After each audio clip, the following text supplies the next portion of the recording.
Hello and welcome to Beyond the Plate with Carol, where we will explore food and a little beyond. So come along with me on this journey and see what we uncover. Welcome to Beyond the Plate with Carol. We are here at the studio at the Beacon at 814 Elm Street, right in downtown Manchester. And I'm so excited about today's guest. I'm sitting down with Emshika Alberini, chef and owner of Chang Thai Cafe in Littleton, New Hampshire. Emshika, welcome to my show. I'm so excited. Thank you so much, Carol, for having me. I'm super excited to be on your show. And I extremely love Red Arrow. Oh, thank you. I appreciate that. Thank you. I hear when people tell me that now we're, getting older, and then they'll say, oh my gosh, I remember when I used to go in at like 1 and 2 in the morning and, and all that. It's so funny. I love hearing all those stories. All right, I just want to dive right in because, I feel like there's so much to talk about with you.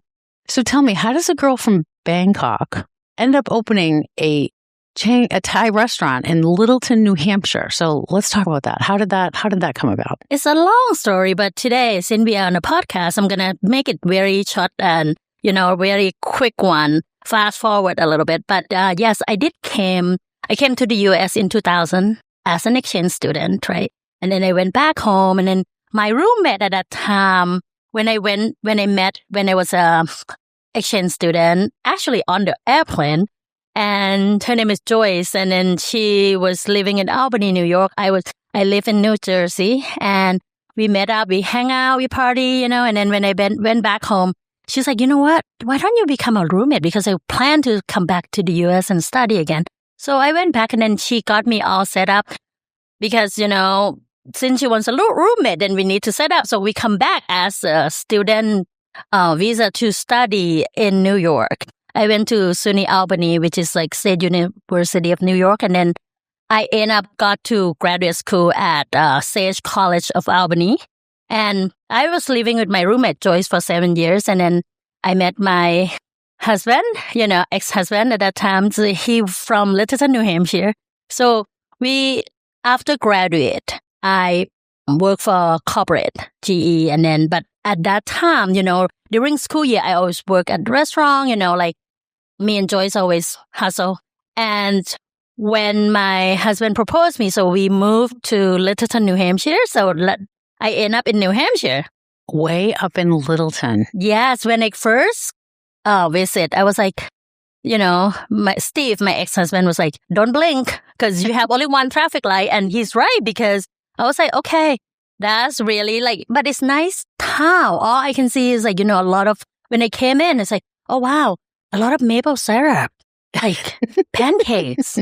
I never experienced the real maple syrup. I'm super excited, because I use a different syrup when I was in Albany, New York, but I really excited to see all the scenery and everything. So I fell in love. I love it. So take me back to Bangkok for a second. Your grandmother was up at 3 a.m. buying fish. Your mom was running her own restaurant.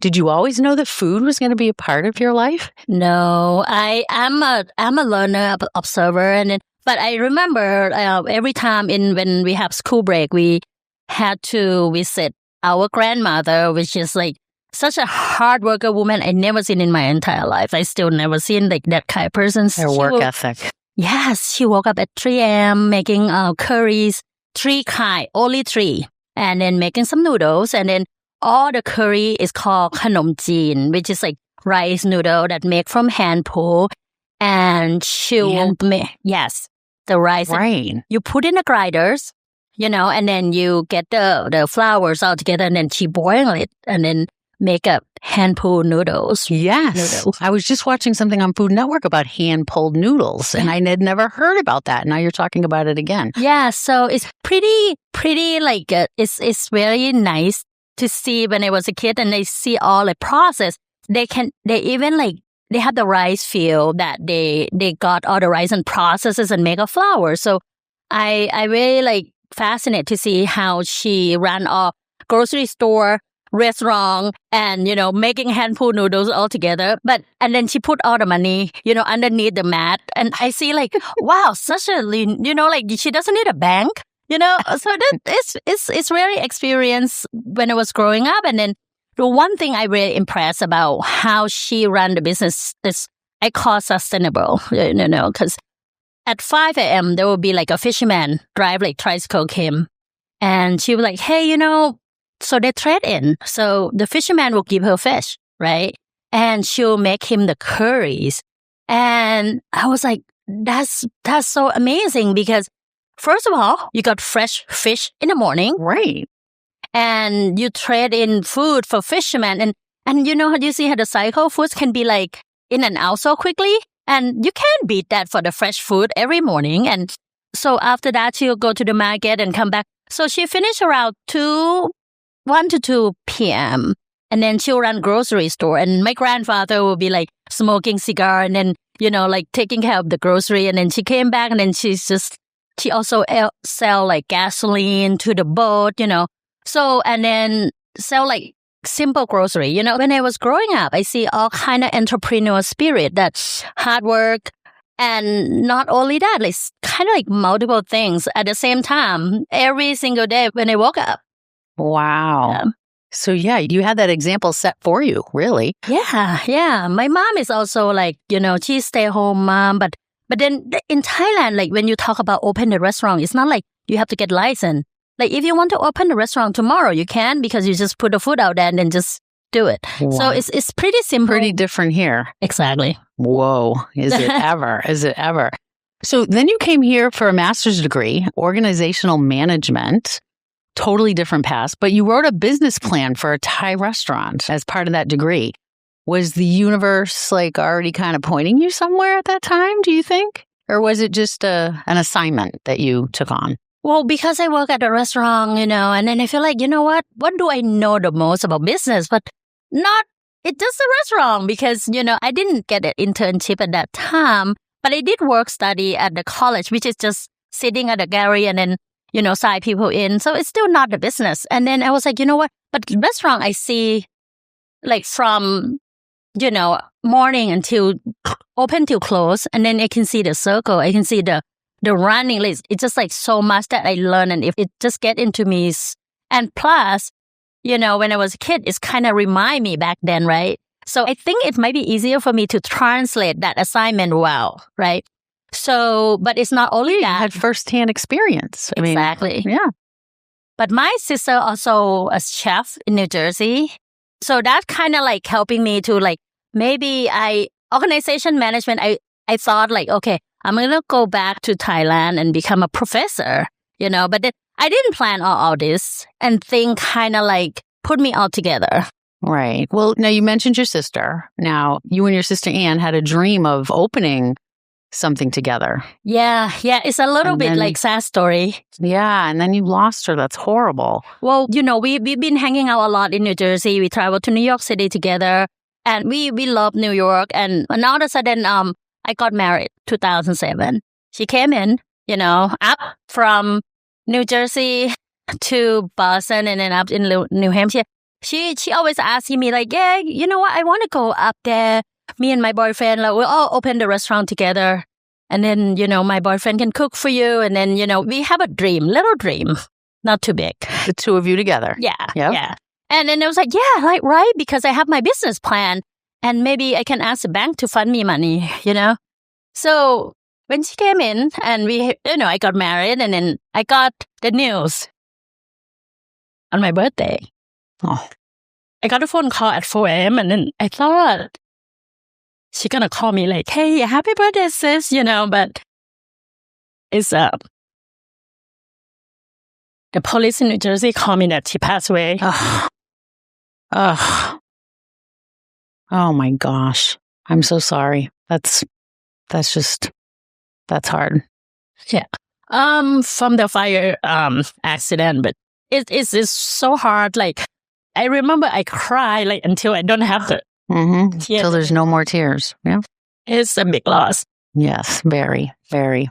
And after Anne passed away, I was pregnant with my first son and I work for the corporate, I still work for corporate and I still thinking about it, like time. So like, how could you take a time back and how can you fix it? It's like, probably not, with that trauma. And then I feel like, you know what? I have to do something. Like, how can I put people that I love together, like my mom, my sister, to be together and do something together so we can be together, right? Because at that time, I waited so long and I don't want to lose again. So I was walking on the downtown and there was a sign, say for rent, which used to be a pizza place called Go House Pizza.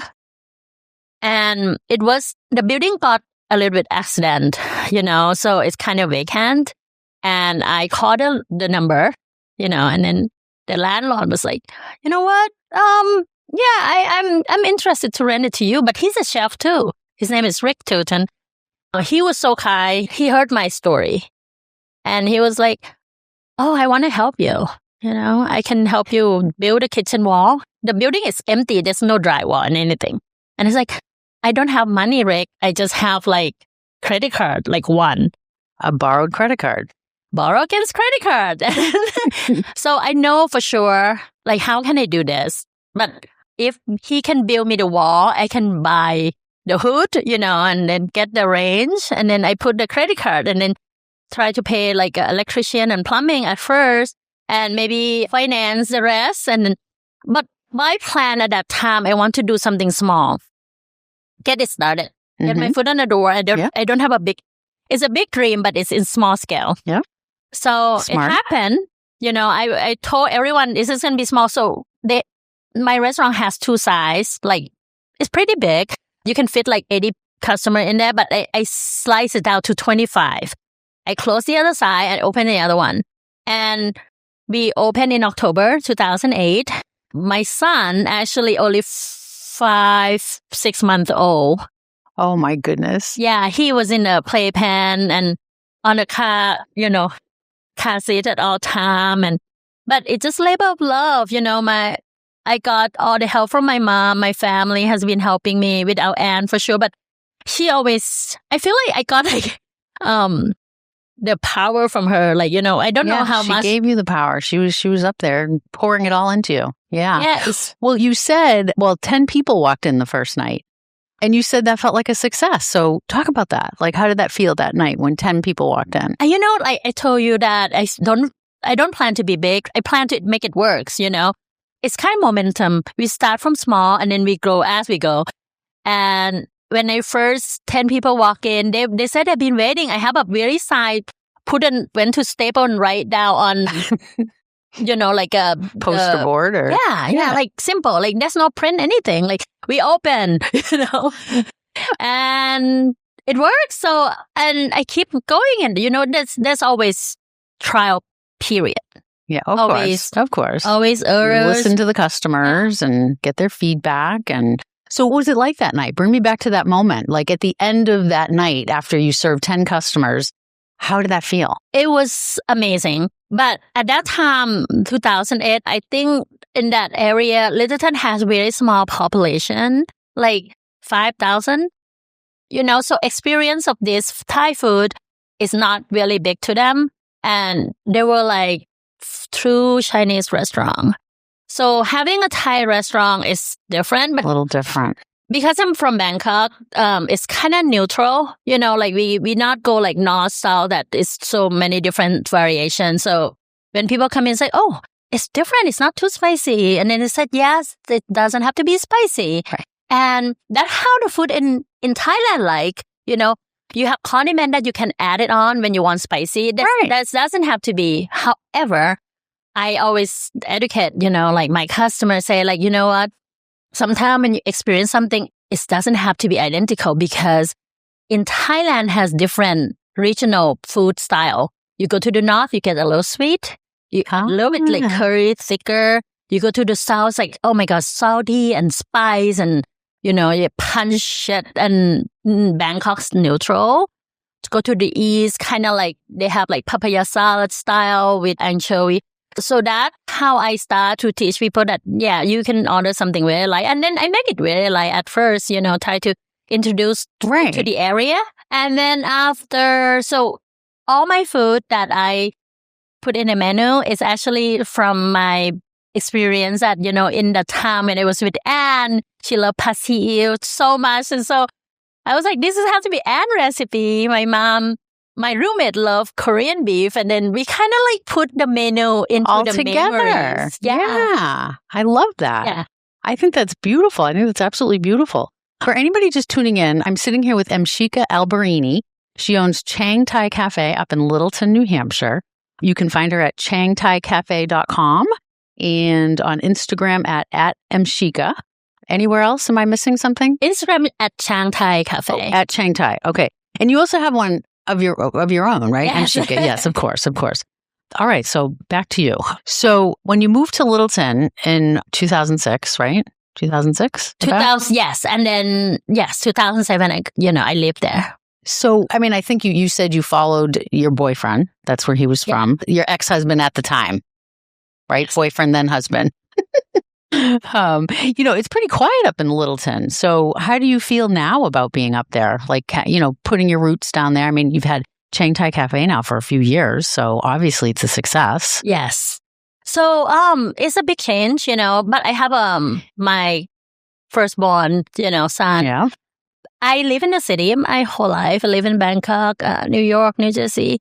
So living in Littleton is quality of life. And I have to say that because you can't get better than the air, like fresh air, and mountain behind you. And Main Street is just gorgeous. Gorgeous, yeah. Love it. Yeah. So, and the best main street in the US, top 10, which is like, I feel like I'm looking back, I experienced everything. So now it's time to settle with family. And I think I'm so grateful. I'm so grateful. Like, I couldn't ask for better than, place to live. I love my town.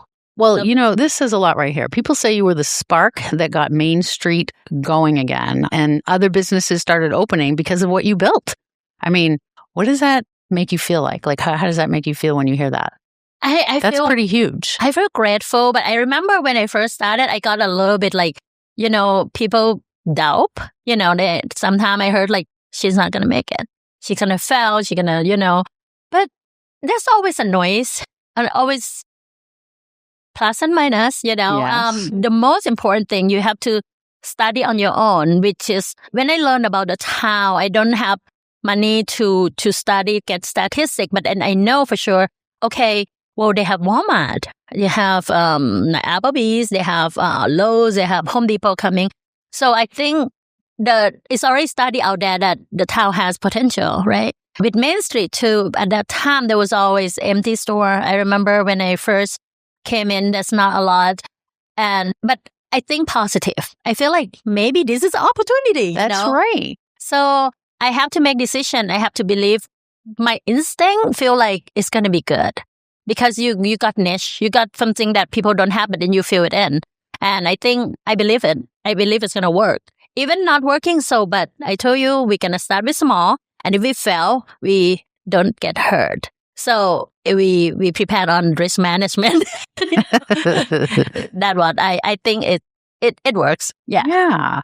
Your mom is with you a lot, right? What is that like? Having the person who first put you in front of a stove, I mean, with you, running your restaurant. Yes. She reminded me of my grandmother. So having mom is single mom. And when I was in school in New York, she always with me. So kind of like my little twin sister, a little bit different version, but she's my rock. She's solid. Like I can ask her anything. Even though I'm down, I'm not sure. I ask her, she's kind of anxious. She can tell me like, and sometimes if I don't believe her, guess what? Later on, you were right. And she kind of my size. Yes, really. Aww. Like I love having her around, and we live in the same house, and I'm so grateful to have her by my side. Really. That's beautiful. I think that's absolutely beautiful. So you partnered with LaBelle Winery, Tamworth Distilling, local farms. You're very intentional about who you work with. Why does collaboration matter so much to how you run things? Yeah, I first collab with Amy LaBelle at LaBelle Winery. Amy was so generous to have me food tasting. And then I was like, Amy, I read some article, right? They said there's some wine that fit with Thai food. So I introduced her, like maybe we should collab with the wine that fit with Thai food. And then she very nice to help me create my, my wine that will fit with Thai food. And then that's the first collaboration. And it works because sometimes people have like question about, especially like wine drinker. They're like, oh, what wine should go well with Thai food? Because the flavor is really bold, right? And we want something very complements, not take over. Exactly. Right. So we got like roasted minor with dry Riesling, and oh my God, it was so delicious. And that's my first collaboration. And the second collaboration was that Tamworth Distilling, which is, we still have it now. It's Thai spicy gin, Thai chili gin, we call it. Oh. Yeah, it was good because actually I met Tamworth staff, when they introduced Tamworth into the area, and then we got connect. Like, I said, you know what if we put the chili in the gin? Because, like something we do, I want to offer something different. Because if you go to the liquor store, then you can get like, what make you different? What make you? Right. So this is experience. Just like I like to have different experience. So that's why you come to my place, because you got, something different. So I keep, collaboration with, especially when I work with other chefs or thing like that. I want my customer to get something different, and it's experience. Right. Yes. Right. I actually had Sir Michael of What Did You Eat Today, Sir? I just interviewed him recently, and he had been to Chang Thai Cafe. We talked about it, and he said that he could not stop talking about your crab rangoons and your pad see ew. Yeah. He said they were the best he ever had, and that is like huge coming from him. I mean, he's quite the character. So I have to ask, what makes yours different from other Thai places? Homemade. Mommy has been making crab rangoon at 7 a.m. in the morning, and then every batch is up from, you can see it's not the same. They're not all the same. They're not, which that, I love that. From her hand. Right. And I have to learn. I help her sometimes, and she's like, oh, no, let me do it. Because, I want this shape. I want to be like a little pouch, and then, so that's labor of love, homemade. So do a lot of places, they're not homemade. They're usually frozen. I don't know, Right. but Chang Thai is homemade, so let's put it out there. And I actually feel bad asking you this. I'm not even sure. What is pad see ew? What is it? Oh my God, pad see ew is a street food. If you go to Thailand, right, they call it street vendor, which means that you have one vendor that just sell one item or maybe two, right? So pad see ew is kind of like char rice noodle, a little bit rice noodle. Yeah. And you put like scallion in it, eggs, and put in a hot wall just to get a little char. And we put sweet black soy sauce and oyster sauce and things like that. And you can put spicy on the side if you like small spicy, and some of like vinegar, chili, which is really comfort food.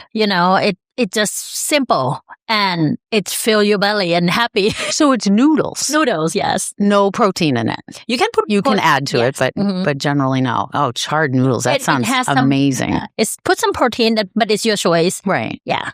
So you have about 15 people that work for you now? Yes. Front of the house, back of the house. But now all my kitchen staff are my family, my brother, my sister-in-law, my mom, of course. Myself, a few, staff in the kitchen. And we have local staff that, work in the area, do front of the house. It's pretty, small crew, but big love. This episode is powered by Red Arrow Diner. All 4 locations, officially open around the clock. Swing by Manchester, Nashua, Concord, or Londonderry whenever hunger hits.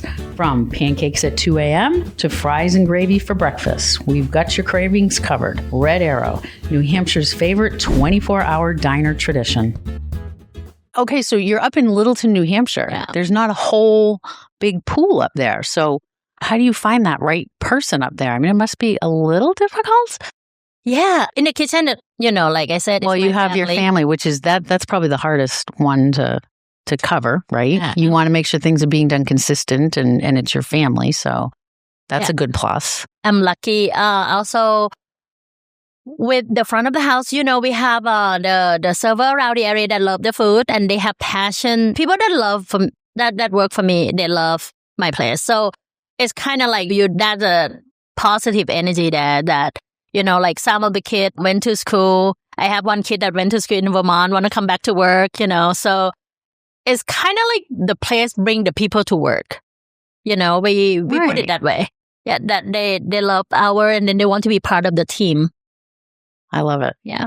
I mean, that's so important because the front end is who your customers see first when they walk in. So you want to make sure that they're, right there welcoming him with a smile and, and like you said, loving the food and, the energy and atmosphere and all that. So community, you own 4 commercial buildings in Littleton. You have tenants, local entrepreneurs, business operating out of all those spaces. When you're buying a building up there, are you thinking about your bottom line or are you thinking about the town maybe? It came to, I would say like, it's not planning, but I read the book when I was in the college. Actually, the book called Rich Dad, Poor Dad for Robert Kiyosaki. And then I just learned a little bit about real estate back when I was in school, the college. And which is kind of like when the restaurant started to be like 4 years and in the 5th year, I bought my first commercial building for the bookstore. So the owner, actually, I bought his car, like a Mazda convertible. And he was like, I want to retire, and then I was like, you know what? I want to invest my first real estate. And he believed in me. The reason, because I told him, I said, that bookstore have like a few bits, people like try to buy this building at the same time when I was trying to buy that place, but the owner of the building kind of like know me in personal, but doesn't mean I'm going to get it at that time. However, I promised him, I said that I'm going to keep as a bookstore. I'm not going to change to be anything. So we kind of like in the process in the bank, and then I write a business plan to the bank. I said that I'm going to let the person that, her name is Claire. I can mention her name. And she was bookkeeping for the bookstore. And she has a dream. She want to keep the bookstore. She want to run this place. She wanted so much. So I got all together, having Claire has resume and everything, and then I submit to the bank. But now is this decision time. But the decision is going to come from the owner of the building, who they're going to give it to. Right. I did it. I made it. I'm going to keep the building. I'm going to have Claire as my tenant. Keep the bookstore. Yes. And the same thing when you start the business, she's so unsure. She's like, I want small. I'm so scared, But, well, Claire, you have, I have a few tenants there that in that building, we have League of New Hampshire Craftsmen, which is going to continue. And we have a little bit like stitching, clothing stitch company downstairs. And Claire going to run the bookstore upstairs. I keep everyone the same. I'm not going to, change building to rent it to somebody. Right. So I got it because they think because I'm going to keep it, I'm going to continue that whatever it has. Continue what he had started. Right. Win-win situation. So I got the building. They accept my offer. And that's my first building. I love it. Yes. So what happened after that? What happened? So I opened a few business in the building. As I opened coffee shop and bookstore, and then I sell it, and Claire wants to like expand it. So I close it, and then I open another building. I used to rent to do smoothie bar. At that time, I was pregnant with my second child, Nina. And again, like, I think a lot of things, didn't go well. I don't think I have everything on my plate. So I end up like, okay, I'm not going to keep the smoothie bar. I'm going to just close it, right? But then the owner of the building just, we get along, he's an entrepreneur from Texas. And he just loved my business skill. I think I always interact with all other business owners. He's like, why don't you just, own this place because I want to retire. And I said, okay. And I was like, again, I'm going to buy your building, but I'm really thinking when I want to put on Main Street, people think like, oh yeah, you open and then you close and then, you make a restaurant. Why you do that? Because you have a restaurant, you don't think about competition. They said, no, I'm thinking about making a complement business to the Main Street, even though it's a food business, but then sometimes no one's going to eat my food every single day, but I want something to complement it. So I opened the coffee shop again called Khob, right? And again, I don't run it myself. You can see like when I open and close, it seemed to be fell. But I learned from the Well, process. you're learning. That's exactly what I mean. You've learned. Yes. Exactly. Yes. But again, I have like a risk management that I always plan, like, this is how much I'm going to lose. I cannot keep going because then I'm going to hurt myself, right? So I found one of the girl that she has a passion about bakery. I contact her. I saw her like at farmer market. Kaylee, she owned Crumb Bakery, which is very, very famous on Main Street. And I asked her, hey, you want to own the bakery? Because I mean, I don't have skill to make a bakery. I can sell coffee and then I hire people to run it. And you know what? I got her to be in the place, and probably like one of the best decision that I had, transition the coffee shop that I own, that I don't know how to make bakery, right? To the person that's so specialized to the bakery. And she's so good. She has amazing skill. So that's happy moment for me. Good. I got a tenant, and plus, not only that, it's a quality of Main Street to have something so different to offer, on Main Street. Yes. So what do you want people to know who have never been to Littleton? What is it in Littleton that they need to know? Well, Littleton has a very charming town. When you arrive, right, you're thinking about passing Lincoln and then Franconia. You know that you plan to do up north, what you're going to do. If it's summer, you go hiking, right? But not only that, the food scene in Littleton has been tremendous, like variety. Right. So on Main Street, you can see Crumb Bakery. You can go to the best pizza, Go House Pizza, Chinese, very good Chinese, near my neighbor. And of course, Thai restaurant, which is my place. And next to the bookstore. Then you go down to a little bit lower level. It's a river district, which is Chilling Beer and Company. Oh my God. It's the best pizza, European style. And the brewery is amazing. They're very well known. And we have a lot of store on downtown, like Cheddar. People go to the longest candy around, in the world. Oh, really? Yeah, Cheddar is on Main Street. Oh my goodness. Yeah. And we have a fine dining, top provision, Bella Fang boutique, the pet store, Tails Wag, that's what they call, and a lot of amazing Main Street. And it really is all 4 seasons. Yes. It doesn't like kind of close down. I mean, you've got the skiing and, like you said, spring, fall, all the peep leafers. And yeah, and New Hampshire is just so beautiful. And, we kind of sometimes get ourselves into a rut and we don't look beyond. And I mean, Littleton, it's only, like you said, an hour and 20, an hour and 30 minutes away. My husband and I have to get up there. I would love to have For sure. We're there, for sure. I'll be your local guy here. Okay, so this is kind of huge here. I was anxious for this part here. Chopped.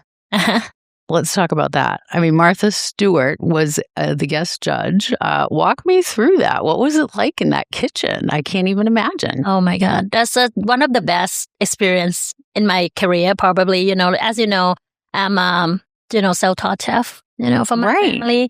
To be cast to that show was huge. Big. Yes. So I got to be on the show, with my fellow Julie Cutting, which is Kyo in Portsmouth, and then a few fellow from Brooklyn and Philly. So we were on the shop. So you bring 2 people with you? No, in the show. Oh, they were okay. Episode. Okay. But they cast me to be, I think, something to have like more variety. And then also, New England scene for women chef, which is kind of like added into the show. So the episode called TikTok, mean that you got very little time to cook. I could never do that under pressure like that. Oh my gosh. So bring me back to that moment. Yeah, so I got to be on a show. So we filmed in Kennebunkport, Maine. We were there and then in different rooms, like no one can be like talking about food, what so and so. And then on the show, we filmed like a whole day, and very, very stressed because I have 15 minutes to make my first dish. And then she cut another 5 minutes last, something like that. And, Martha is sweet. So when we got to make food in very little time, and then we go to tasting time, right? So we have Marcus Simonson and Mark Murphy in the show. And it was amazing because I make the Thai food called mussel pancake, which, all the ingredients kind of like New England based. However, some of the ingredients you kind of forget, Martha would say, you know what? That's a perfect pancake. You cook it perfectly. So I'm very like pleased. Of course. Even though I got shocked, but then experienced extremely. You were on there. I mean, how many people can say that? Not very many. So I think that's just amazing. I think that's awesome. So actually what I'd like to do, and I always do this, for someone that hasn't been to Chang Thai Cafe, walk us through the front door of what they can see and expect when they walk in the door. Yeah, when you walk in, you can see our green and gold, which is my kind of like symbol of Chang Thai. Green and gold is kind of good luck. Chang, okay. Let's say that what Chang mean first. Like, what's like, why Chang? Like, sound like Chang mean elephant in Thai. And the elephant is symbol of friendship, fortune, and family, which is kind of like blended. It's our symbol of food, family, restaurant, and fortune. I would say like you get lucky when you walk out with a belly, feeling lucky belly. Right. Yeah. So that's how Chang has been in just a family, small restaurant business.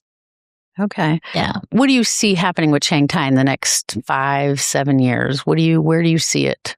Yeah, my kids are grown up now. Tyler's 18, Nina is 16, Chang Thai still continue, we want to keep it as long as we can, in the next generation, having the food that can be memorable with me and my mom. We talk about food that different from others. I mean, every restaurant is amazing, right? Chang Thai has been on its own version of it, I feel like we love what we do and we keep it that way. Chang Thai, I own the building too. I want to keep it as long as I can, like Tyler can run it one day.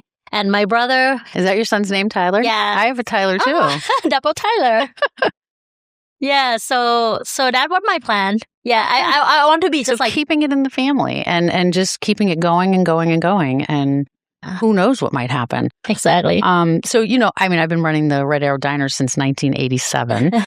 4 locations, 24 hours a day, and the one thing that I know after almost 40 years is consistency is like the key. I always say quality and consistency.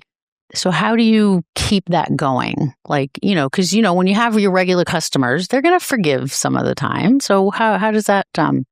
It's a little bit science on that plate. Me and my mom is very strict on the formula, timing, and ingredient.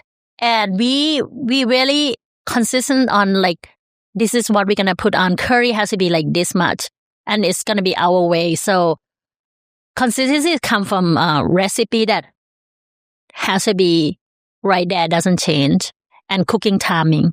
So we both and all the family that cooking, we care about our quality. Has to be the same, every time. Exactly. So yeah, we so important. We taste it every dish, even though doesn't matter how long we're working, like how many years now, we still taste it. Like my mom yesterday, she makes some sauce and she's like, so she put a 2 spoons, right? And she's like, can you taste my sauce? Like this is love and rice. Like, and can you believe it's 18 years until now, she still make me taste the sauce, which is like, that's how consistency is coming from. You never ignore it. Right. You always care. I call it care. It's care with the quality. So yeah, we on top of that. Yeah, you have to be, I guess. You've been really open about your health journey and how it changed the way you think about everything you're building. How are you doing? And what did going through that teach you about what actually matters? Yeah. When I found out I have stage 1 of the breast cancer. So probably the best stage to find out. Yeah. Right? That first was shock, right? And like everyone else, it's like, it's miserable. But on the other hand, hey, you lucky, you found early, and then what next? And it's just pushed me back. I stand in the center and then I feel like what I'm going to do. Well, of course, you have to go with the procedure first, get it out, take care of you. It just changed me so much in my life perspective, so just stay at the moment, be present. And it's not only that, you don't have one thing. Like most of the chef can be like, oh my God, I have to cook. It's the time, it's just so like intense. So now I'm just like, I manage my time. I just don't put thing in one pictures. I put myself, I golf. That is one thing I just cannot do. You can. Only, like pick some other sport. I do pickleball. So yes, I love it. And then I'm learned how to ski, which is nice. It's been amazing. So I slice and dice my time to be called quality time. Right. And people that are around me in that journey, I just found the angels. I feel like, wow, not much, but so quality. They always back with me and they are here to be with my journey. It's such a huge. I don't need anything more. This is what I have. I have enough. Everything happens for a reason. I mean, you pinned it right on the nose. I mean, quality of life is what's most important, really. It really is. What do you want other women in business, women who are trying to do it all, to know about how you came through that? Believe. You have to be believing in yourself. Power of belief, positive attitude is everything. I love that. Turn negative to be positive. It's hard to do. It's a noise, but you have to study. You have to be solid, If you feel doubt, hold with someone that believes in you. Walk together. And then I just feel like my mom always tell me, there's no problem. Problem is for solving. Like you have to solve the problem. And they only make you better. Exactly. Eventually you get it. Right. It's true. I mean, yeah. You mentioned a book earlier and it made me remember. I wanted to ask you about, you probably know the book. It's like one of my favorite books right now. I've been re-listening to it all the time in my car and in my sewing room. Have you heard of Unreasonable Hospitality with Will Guidara? Oh, yes. I heard. Yes. Amazing. I just love that guy. You would love him. You would like him. Even I tell people to get a snap. I mean, the book is not very big. But to get a snapshot of the book, if you look up, Oprah interviewed him on her podcast just this past November. So Google Oprah podcast with Will Guidara. It's so good. Oh, yeah. You would love it. You would love it. All right. So now we do a power of belief. I really like that. I wrote that down. I like that. Power of belief in yourself. We do a little lightning round right now. Something fun that we do. So I'm just going to ask you, just answer. Pad Thai or green curry? That's me. Pad Thai. Pancakes or waffles? Pancake. The dish at Chang Thai you were most proud of? I think I probably know the answer, but go ahead. Pasio. Yep, that's what I thought. One word to describe your grandmother. Oh, superpower. One word. She's a powerhouse. Yeah, I love that. I love that. Booth or counter? Booth. Ah, okay. Favorite thing about Littleton right now? Favorite things like a place or? Yeah, what's your favorite thing like about Littleton? Anything that pops in your head? Main Street. Main Street and community, probably. Yes. Yeah. Go-to drink with breakfast? Breakfast. Best thing about running a restaurant with your mom? Love. Ah. If you were not doing any of this, what would you be doing? I'm going to be like corporate. I work for the company, probably. Yeah. Nerd. But we're happy that you chose this path. Yeah. So if you're sitting down at the Red Arrow Diner, what are you ordering? Pancake. Pancakes. It's so funny. When I tell people this, they go, are you serious? Like, I don't like breakfast. I own diners and I don't like breakfast. I mean, I'll eat it, when we're on vacation, go have some breakfast, but I'm not like a huge breakfast kind of person, which people are like, what? Like, I like savory stuff. Like, I could have a cheeseburger at breakfast time. I'm kind of strange, but anyway. Okay, so Emshika, when you look at everything that you built in Littleton over the past 17 plus years, the restaurants, the buildings, the team, community, what is it that you're most proud of? I'm proud of to make this happen. I never doubt that I'm going to do this, but then I believe in myself. And then also this accomplishment wouldn't happen without my people around me. You can do by yourself. Your team. Exactly. Yeah, just family for you and team. Yeah. Just believe in that. You have to be, strong and also you loving community, loving team is all about, make it happen. So yeah, it's again, showcase my kid for the next generation is something that you tell the kid that, to believe in yourself. And to make good, like give and take is always, like you giving is, and then you get it. You don't have to ask. You're just giving. Right. Exactly. Yeah. Exactly. Emshika, thank you so much for coming on today. Everybody, please go check out Chang Thai Cafe in Littleton. Go make the trip, try the food, follow Emshika on social. And for Beyond the Plate, subscribe on YouTube, follow us on Instagram and Facebook, share this with a friend, and we will catch you every Tuesday. Thank you so much for coming on. Thank you so much. And then Khob Khun Ka is a thank you in Thai. I like that. Me. Also, and look at this beautiful sweatshirt she got for me. This is like one of my favorite colors. I love green. I love it. And when you said green and gold are your colors, or the colors of Bangkok? Green is kind of like a color of like nature, like tropical. Right. Yeah, and gold is kind of lucky. I see that now when I go into different places like that. I always see now the green and the gold is funny. Now I'll have a little better understanding. But thank you so much for coming on. It's been a pleasure. Thank you for having me.